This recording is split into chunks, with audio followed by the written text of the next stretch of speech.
Hello, got a completed what I call a country sleigh here. So a lot of people ask questions about fuel sleighs, Teflon sleighs, gas wagons, whatever you want to call them. So we've made a bunch of different styles and sizes, and we've kind of settled on a few different designs that work for different applications. So anything that takes gas cans stood up like you see those, I would call a country sleigh. And once you start adding a lot of weight like that and you're starting to carry bags and stoves and tents and stuff, you need to do some more work than a basic gas sleigh. So I'm going to walk through this one for a little bit, and in the next couple months I'll be building a couple of the other styles, so you'll be able to see it all.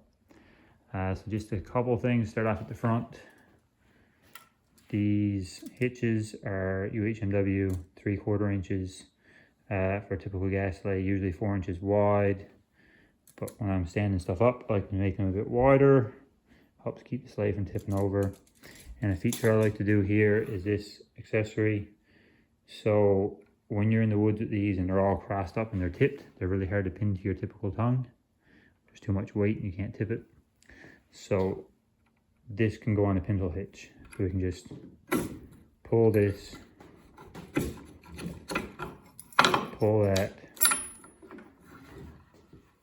and that flips back out of the way. So you normally tow from here, and when you're crossed up in the woods, you can put it on the pintle hitch and get it out of the woods to the lake. But it does not tow very good off the pintle hitch if you're going fast. It bangs around too much and wants to flip over. It's not good. So that, they're usually 20 inches long. So we have about 8 inches on the sleigh, 12 inches up front. The bars are usually 24, 10 inches minimum here. This one is the minimum because those gas cans take up more room and it's only a 10-foot sheet. People ask about all these hoops.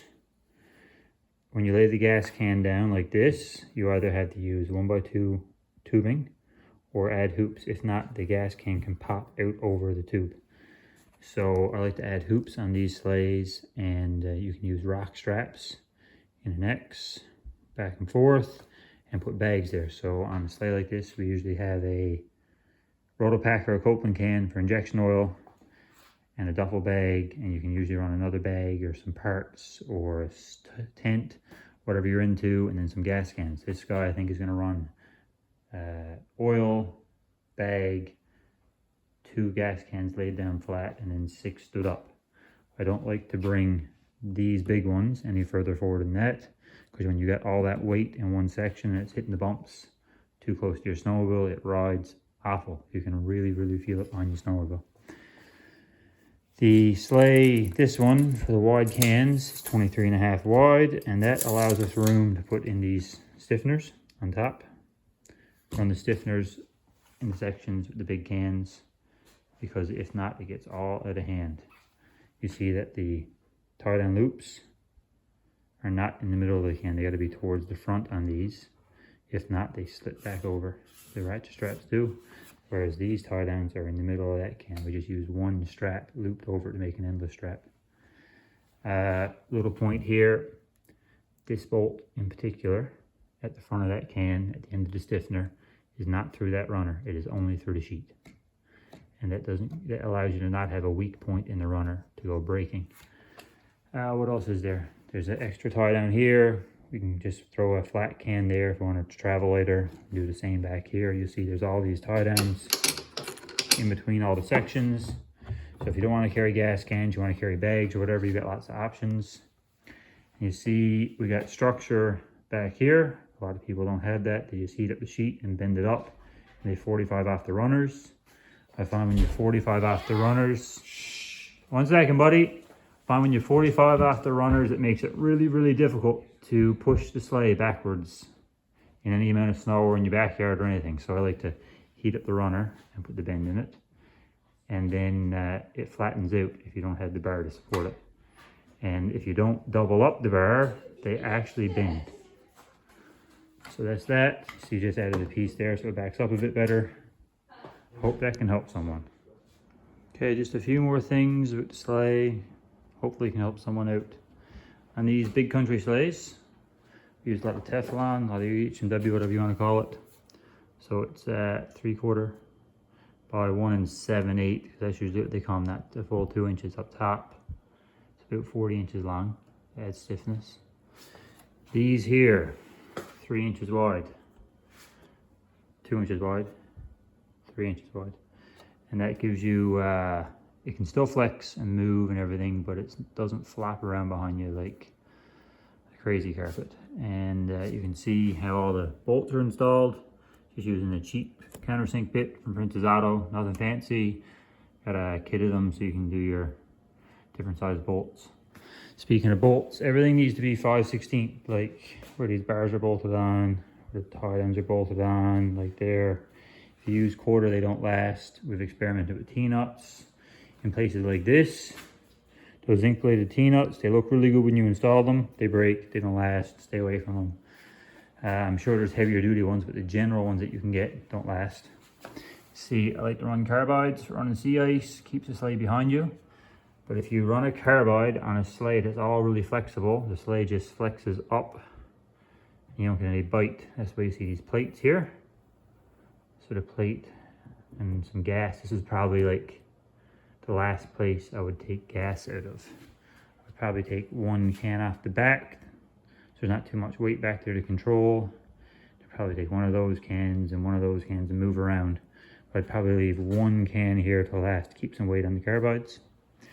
What else is there? Oh, these big cans, 1.5 tubes. If you don't use 1.5 tubes, they'll walk over. So like I said before, here with those small cans, you either got to use 1x2 on its edge, or 1 inch with the loops. These here I like to use 1x2.